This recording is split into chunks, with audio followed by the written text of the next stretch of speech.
This is your guide to list building using 2 combat patrols in 30 minutes or less. Hey, Random. Hey, Sharkie. Hey, you know what we haven't done in a while? We have not done any Warhammer content. We have not done any Warhammer content. I know that you were working on a list for 2 combat patrols, though. It is. It's your favorite combat patrol. Is it orcs? I feel like we've already done orcs. It's Combat Patrol Space Marine. Fun. Yeah. I know we were kind of putting this one off because neither of us are huge fans of this combat patrol. Right. But I do think this is the combat patrol that you're the most likely to end up with 2 of. I don't think you're wrong. What are some examples of how you could possibly end up with 2 of these? Well, my favorite example to use is like your grandma buys you one for Christmas. But there are a ton of probably more likely actual ways you could end up with this. I think the easiest is for a new player to walk into a Games Workshop store and buy like the Ultimate Starter, right? They split the Ultimate Starter with their buddy or whatever, and then they're like, oh, well, we're gonna want to play with more models and like bigger armies eventually, so I'm just gonna buy this Combat Patrol Space Marines without realizing that that's the same stuff that's in the Ultimate Starter. Right. And so I think that is probably the most likely way that you end up with 2 of these. And I would imagine that there are probably a lot of people out there that did end up with 2 of these somehow.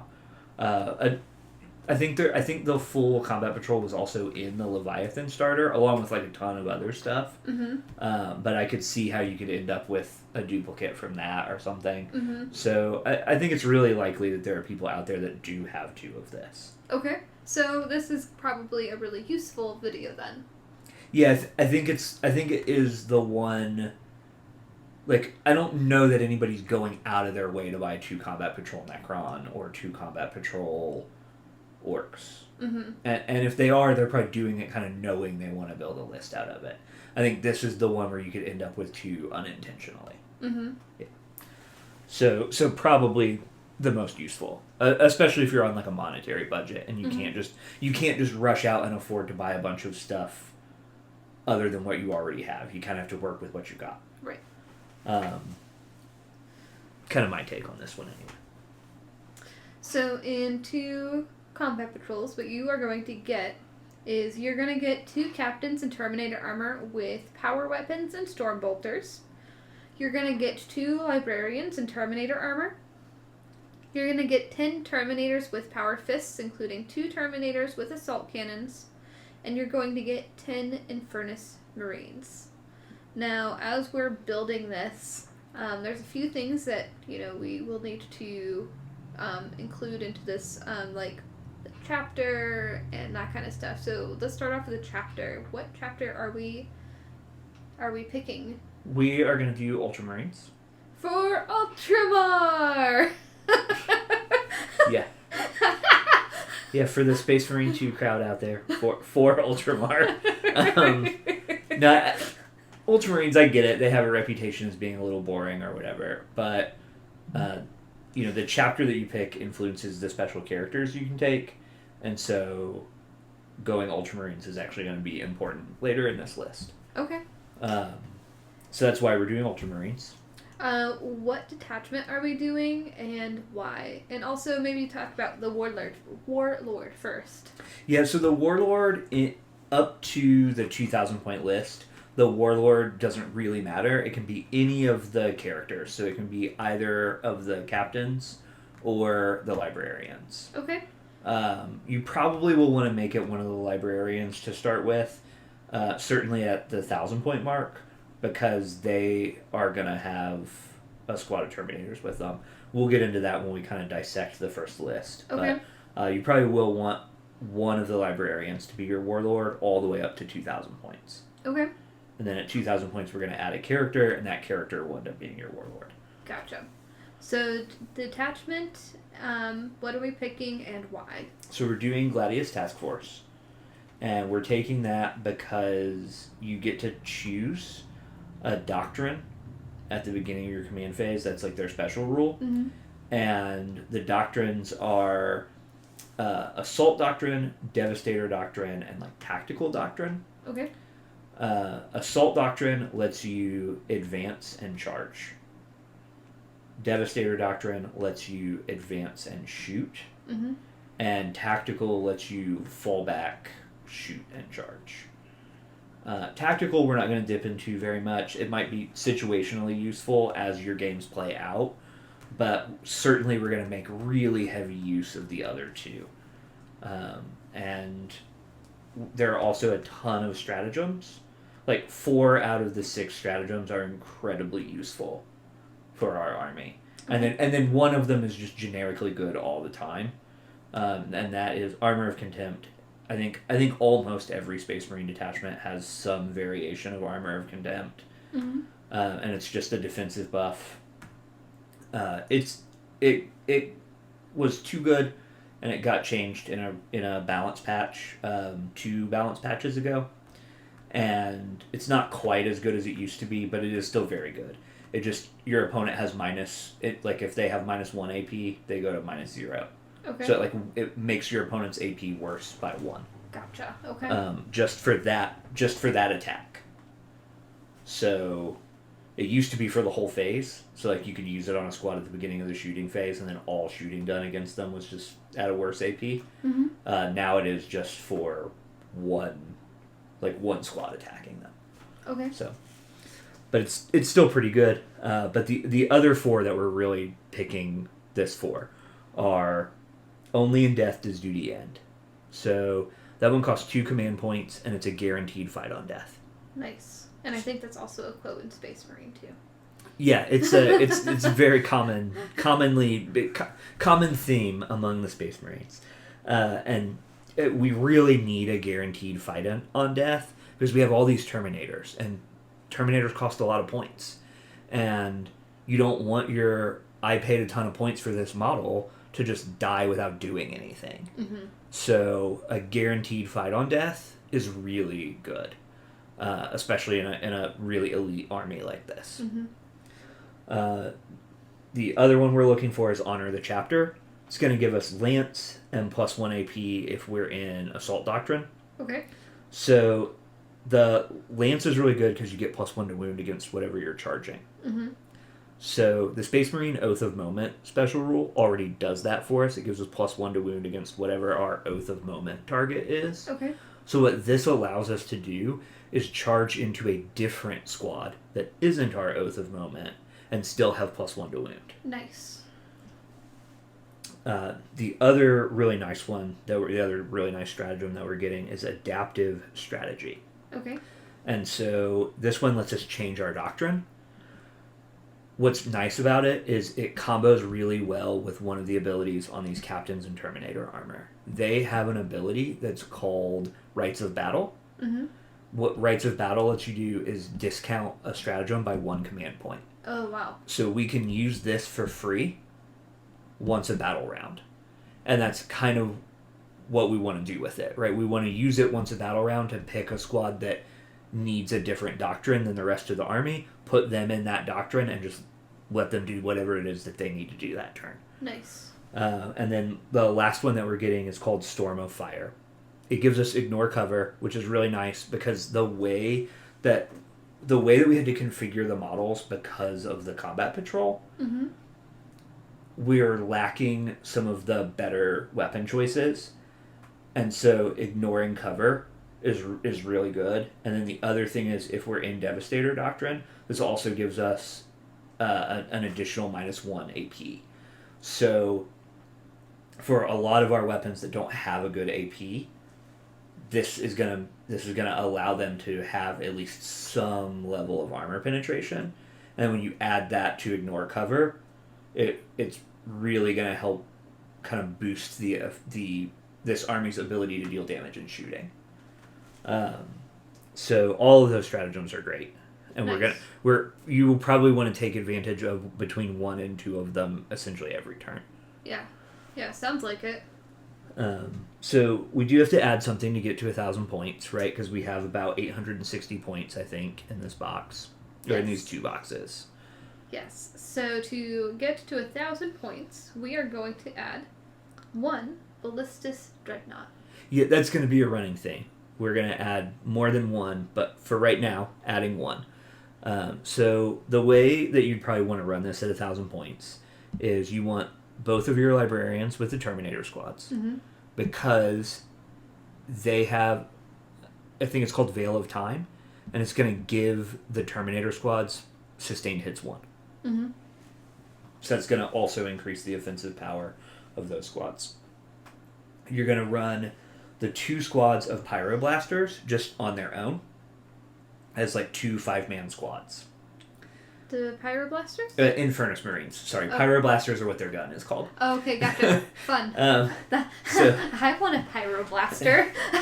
Me too. So they're going to run around. They're going to be like your scoring units.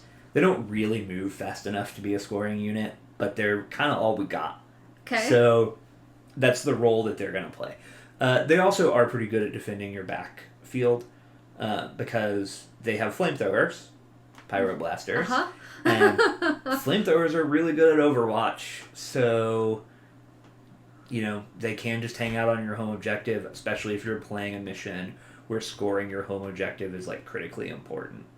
And the missions are all going to change in a couple months, so it's kind of hard to interject what missions are going to be relevant in this army list or what units are going to be relevant to specific missions. But generally speaking, I think you're still going to want something in your list to do missions or perform actions. I don't think either of those things are going to go away. And so this is the tool that you have out of 2 combat patrols to do that. Right. And that means that the 2 captains at 1,000 points are going to just be running by themselves. So probably want to put one or both of them in Deep Strike. Fair enough. And then we're adding a Ballistas Dreadnought because we really need something that can punch through really tough units. We need something that can take down tanks. We need something that can take down monsters. We need something that can take down, like, if somebody were to bring, like, Mortarion or Magnus the Red, like, we need something that can punch through those really tough units. Gotcha. So that's where the Ballistas Dreadnought comes in. Would the Dreadnought be able to take on Ghazghkull? The Dreadnought would definitely deal Ghazghkull quite a bit of damage coming into the fight. I think once Ghazghkull was in close combat, the Ballistas Dreadnought is not the close combat oriented one, it's the shooting oriented one. Gotcha. So it really would come down to, can it kill Gaz before Gaz gets there? Fair enough. And that's what you're going to use it for everything, right? Because most of these like named special characters, Mortarion, Magnus the Red, Ghazghkull, and Gron, like they're typically like melee oriented. Okay. So if you can shoot them down before they get to you, that's really beneficial. Fair enough. And I shouldn't say Magnus is melee oriented. Magnus is definitely more of a shooter, but the rest of them tend to be melee oriented. Cool. Are we ready to talk about the 1,500 points now? Yeah, I think so. I think we've kind of covered how you're going to configure the army at 1,000 points, and that's going to stay the same basically at 1,500. We're just picking up a couple units, and we're going to put some characters in those. So what are we picking up? We are doing 2 Terminator Assault Squads and 1 more Ballistas Dreadnought. Yeah, so we want the Ballistas Dreadnought for the reasons we already covered. It's gonna provide that much needed like high strength shooting. The 2 Terminator Assault Squads, we're gonna put our captains in with those squads. Okay. So now all 4 of our characters that are in Terminator armor have Terminators to run around with. Fantastic. The Terminator Assault Squads can be equipped a couple different ways. They can have Lightning Claws, or they can have Thunder Hammers and Storm Shields. I think this is going to really depend on what kind of stuff you're playing against. The Lightning Claws are really good against elite infantry. They're actually better against elite infantry than the Thunder Hammers. Okay. Weirdly, because they deal less damage. And so what that means is, right, a lot of the elite infantry has 3 wounds. So what that means is every time you deal 2 damage, right, the first 2 damage deals 2 damage. The second 2 damage finishes them off, but there's 1 wound that's just lost. Right. So 1 damage weapons are actually a little better into elite infantry if you're getting more attacks with them. And you definitely are with the lightning claws. You're getting more attacks, and those attacks are twin linked. So you're re-rolling your wounds. Nice. So I think if you're playing a lot against like orcs or certain builds of Chaos Space Marine or other Space Marine players who are playing a lot of elite infantry, I think the lightning claws are the way to go. If you're playing against like a lot of tanks, monsters, if somebody in your local play group is playing knights and you're having a lot of trouble taking that list on, or you just feel like you're being out endured, right? That your opponents are tougher than you are strong, then you probably want to go Thunderhammers. So, okay. So I think that's totally up to the metagame that you're in. We really can't. I don't think we can kind of tell people this is the right one or the wrong one. Fair enough. And also just which one is cool. Yeah, that's the other thing, right? Is stuff changes edition to edition, and like the metagame shifts based on like what's good and what's not. So you're probably just better off to pick whichever one you think is cool. The other thing you could do, I mean, we are running 2 squads of them, right? You could go a mixture in each squad, and then if the meta changes, you could just say, okay, well now 1 squad has lightning claws and 1 squad has thunderhammers. Like you could change it up, and that's probably the smart thing to do is probably just to build them, some of them one way and some of them the other way. And then that's really all that we're doing in this list. That's all that we're changing, is we're just adding the characters in to the Terminator squads. Perfect. So then in the 2,000 point list, we are adding a 3rd Ballistus Dreadnought. Yeah. And we are adding Roberte Gilliman. Yeah. Yep. Robert Gorilla Man. What did I call him earlier?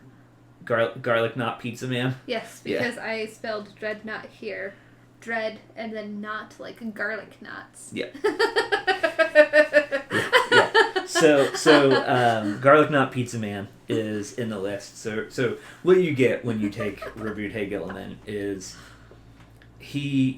first of all, he's just tough by himself. He's a very enduring character. He has a special rule that if you kill him, he can get back up. So our whole army is super tough. So putting him in just adds a little bit to that toughness. But the critical thing that he gives us is a 2nd Oath of Moment. If we kill our first Oath of Moment target, which we're really likely to do with all these Terminators, and the Terminators do get special bonuses against your Oath of Moment target. So being able to choose a 2nd Oath of Moment target is really strong in a list with this many Terminators, especially. And then he himself is also just can be that anti-tank punch that you need. He also has an anti-infantry attack, so you can fill either of those roles, which is also really nice because the units we've taken up to this point are kind of specialized at one or the other. So him being able to do both is really nice. And that is the 2,000 point list. It's not a ton of models. If you're somebody that doesn't particularly enjoy building and painting, this might be a really good place to go. I did not play this exact list because I did it before the points got updated. But I played a really similar list to this while I was working toward developing this on Tabletop Simulator, and it played out much better than I thought it would. Nice. Having access to all these Terminators and placing some of them in Deep Strike and having the teleport homers to kind of confuse your opponent about where they're going to come in is very useful. It can really draw your opponent into making some movement mistakes early on in the game to try to get close enough to these teleport homers to stop you from just dropping Terminators right in on them. And if you're positioned, especially with these dreadnoughts, if you have them positioned properly, you can really make your opponent pay for those movement mistakes. So I actually think this list is quite a bit better than it seems. Yeah, for sure. For sure. It also has that element, and I will say, like, we try to focus on more like the casual side of the game, Yes. and I do still think this is a pretty casual list, right? You have something like 24 models in Terminator armor in this list, so like you're not taking this to a tournament and winning. Right. But I will say, this is probably the least friendly list that we've made for just like a local metagame, because the Ballistus Dreadnought is so individually powerful. So if you did feel like this list was like a little overpowered because of those Ballistus Dreadnoughts, you could just tone it down a little bit and not take 3 of them, or you could take like something weaker that also cost 140 points. And there are a ton of things in the Space Marine army that are much weaker than a Ballistus Dreadnought and cost the same or more in terms of points. So Fun. All right. what do you think of this list? I know that you haven't played with or against it specifically, but you have played against the Space Marine Combat Patrol. Yeah, I didn't really like playing against the Combat Patrol, but like specifically like with the Dreadnoughts, this feels like you could definitely, if you like Space Marine 2, you could definitely feel more like you're playing Space Marine 2 with this list than like just the basic Combat Patrol. Again, specifically with the Dreadnoughts, because there is a part in Space Marine 2 where there's a Dreadnought that's just shooting all of the Tyranids and stuff. Yep. Yeah. If Space Marine 2 brought you to the hobby, I think that this is a fine list to start with. Yeah. I've been Random. I have been Sharkie. Thank you for tuning in. Be sure to check out some of our other list building guides and some of our other Combat Patrol videos.